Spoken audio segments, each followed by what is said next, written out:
Hello, Ryan here with another episode of Try My Darling. This is the Nintendo Fun Club podcast video channel, I guess. It's been a hot minute since I did one of these. Basically, as is the case if you listen to the podcast, there haven't been a ton of those lately, but yeah, we've just been really busy. I have been crazy busy with work, so not a lot has been really happening on any front, but I am off for Thanksgiving break right now and decided to do some video stuff. And I have this this new microphone here. It's an Amazon Basics Mini. That I'm trying out as well, and obviously what I'm doing here is playing some Diablo 3 Eternal Collection on Switch. I'm pretty much in the sort of post-game, I guess you could say, or endgame, I don't know what you call it, but I hit the level cap of 70, and after you hit the level cap, you start earning Paragon levels, which basically give you, every time you gain one of those levels, you get a stat point that you can distribute how you wish within one of 4 categories, which are within 4 like meta categories as well. And so I'm up to 108 of those levels. And this is the Paragon stuff if you're not familiar. But if you are familiar with Diablo 3, this is all old news. But I kind of wanted just to show sort of where I'm at in the post-game content. I'm playing a Necromancer. I'm not super happy with the DPS I'm doing, and I know that I don't necessarily have the best Necro build possible, but I've looked into that online and stuff, and I just kind of have a build that I enjoy playing, which is important in a video game. Because the moment-to-moment gameplay in Diablo is important, and it's a super fun game to play, when you're playing it in a way that you like. So I also have the Enchantress as my follower, and I've really been kind of equipping her with as much DPS as I can, just to get like a little extra boost there. But basically in the season journey, I've finished 1 through 3, and I have all but one part of season 4 to do to kind of get the full 1 through 4 season experience done. But unfortunately, I can't beat a level 20 Greater Rift solo within the 15 minutes allotted. So I've been kind of just doing my own thing for a while here, the past, 5 or 6 hours of playing. And there's a few things I'm working on. For one, I'm trying to earn more of the ingredients needed to extract legendary power from legendary weapons, because using Kanai's Cube, because when I look at my powers here, they're not really helpful to the big issue with my character, which is the low DPS, and not being able to quickly clear the level 20 Greater Rift. I can get through a level 20 Greater Rift fine, but it takes me more than the allotted 15 minutes that you need to like properly clear it. So I've been going and doing bounties in Acts 2, 4, and 5, and 3, I guess, to get the ingredients that I need to extract those legendary powers to kind of get a boost there. But then the other thing I've been doing is, well, also cashing in blood shards. I've been trying to get high quality slotted rings because I have some legendary gems that I think would also help me a ton with my DPS issue. And I've been also leveling up my legendary gems by going through greater rifts. And I've been doing the level 15 greater rift just because this is one I can for sure clear within the time frame and get the chance to upgrade my legendary gems at the end. So I've been kind of just running these level 15 greater rifts lately. But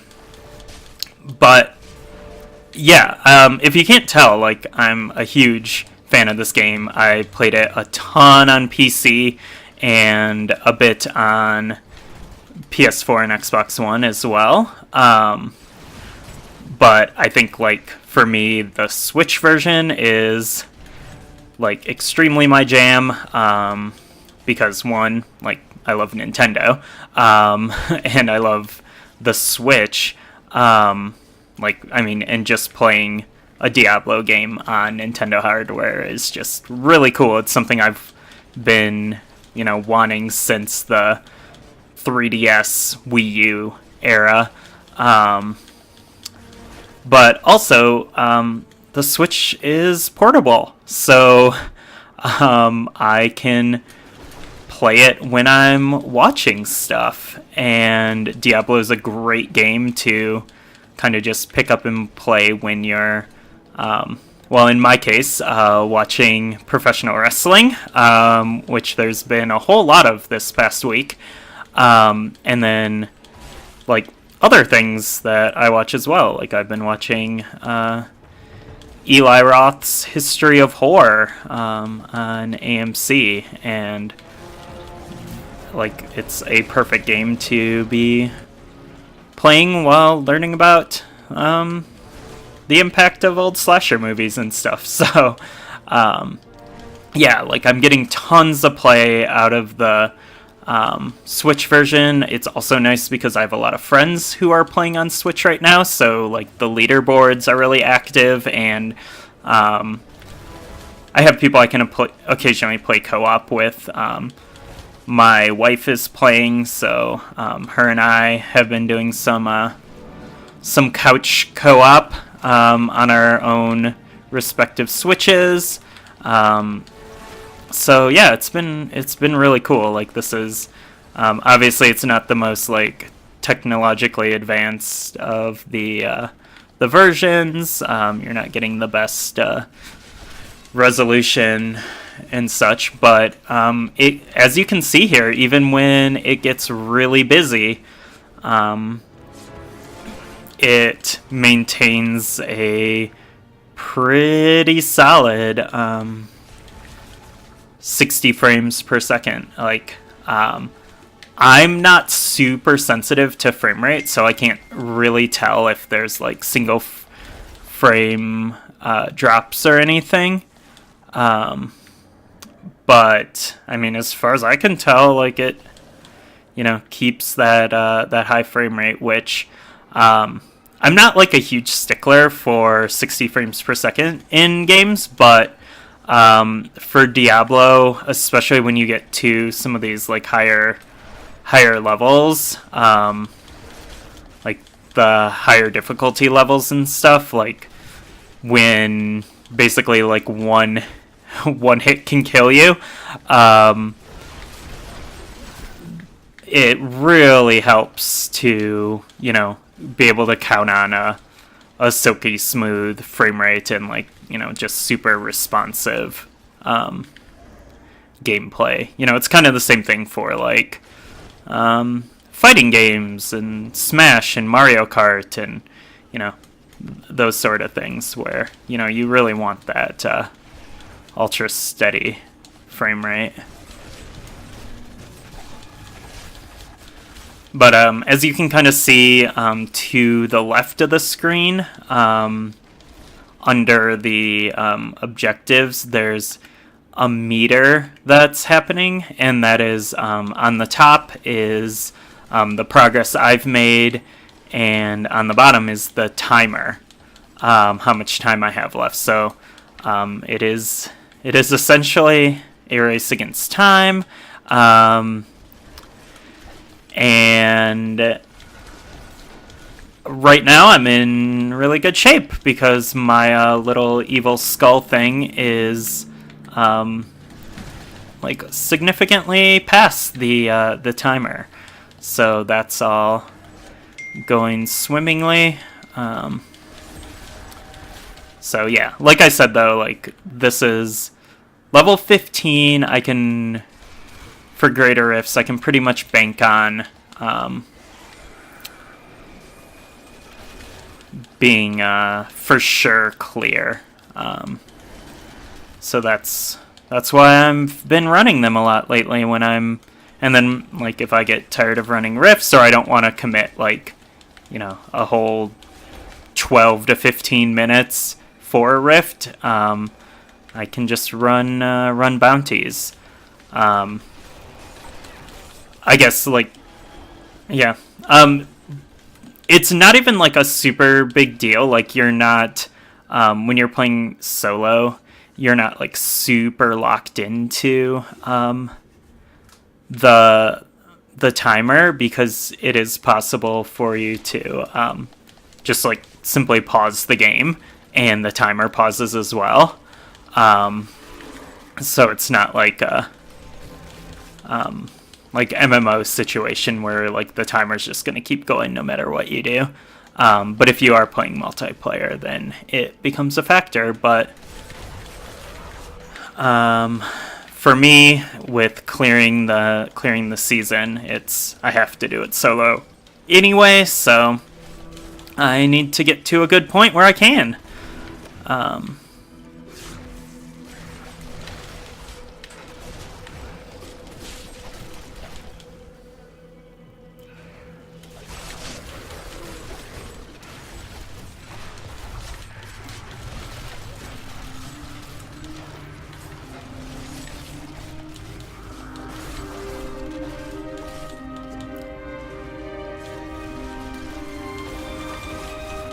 Oh, also, I should note, if you're wondering about like the sound and stuff, and why the music is so much louder than the voices and the sound effects and the ambiance and all that, it's because I really like the music in Diablo 3, so I went into the sound settings and well, I turned voices all the way off because I have played the game so much. I know those voices. I know what they're gonna say. I know how every cutscene goes and all that. So I don't really need voices on. But yeah, I turned the sound effects and ambience down as well, just to enjoy the music. There's a lot of good, like, haunting melodies. You know, the soundtrack definitely isn't as iconic and wonderful as Diablo 2's soundtrack, which is one of my favorite game soundtracks ever. But it's still really good. And, like, I'm into, like, the crazy gothic melodies and stuff. Like, it works really well and gives it kind of like a somber tone.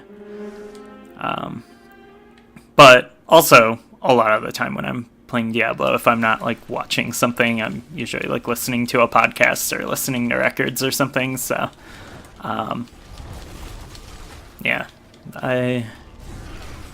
That's kind of where I'm at with the sound in Diablo 3, but I'm hoping the sound on this video turns out alright, because like I said, this is my first time using this mic. May have to, after I get this video out there and see what it, sounds like,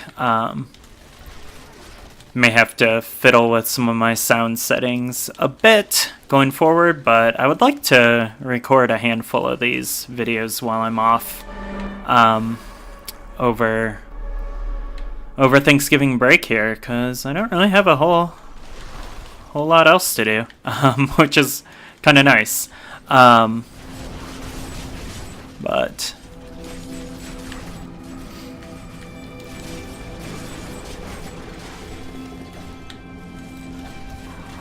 yeah, so I do apologize if the ooh, some shiny green pants. If the sound quality isn't quite up to snuff on this one, and hopefully it will get better. Alright, so this is after you finish those greater riffs, you can get busy on upgrading your legendary gems. I am working on the Simplicity Strength, which increases the damage of primary skills, and I really want to keep upgrading that, because again, I think it will help with my DPS issue, but there's not much I can do with it right now, unfortunately, because I don't have any socketable jewelry to put it in. So I'm just gonna keep on upgrading it until I get a ring or whatnot that I'm happy with. So yeah, that's the rewards here. I guess let's check out my shiny pants here. Let's see. Okay, so these do bone spikes damage, and like everything's lower right now, but the reason for that is because I have those gems socketed into the equipped leg plates. I wonder, if I put those gems into these, what it would do.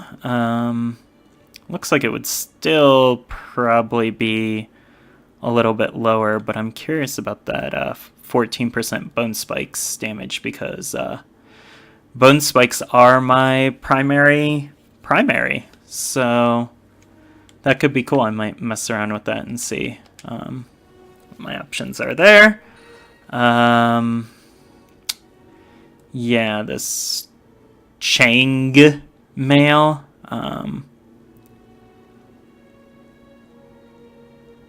That's an interesting legendary bonus there. That little sideways square, inverted square down there after earning a survival bonus, quickly heal to full life. That I might extract. But I don't know. Maybe it's not that great. Let's see, did I get anything else cool? Nope.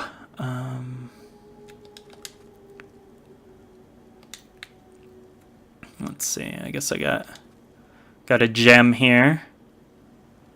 So some increased damage depending on proximity. That's cool. Okay. So yeah, I mean, I guess that's kind of just like an overview of some of the things you can do in the end game of Diablo 3. There's an insane amount of game here. I'm still on my first first character that I've even started, and let's see, I'm at, I don't know how many hours, 50 hours or more. So yeah, there's definitely a lot of gameplay here. Considering there are 6 or 7 different character classes. Yeah, there's, I don't know, if you haven't already picked up Diablo 3 on Switch, I think it's pretty incredible to have on the platform. I'm super into it. And I'm gonna keep playing it for a very long time, I'm sure.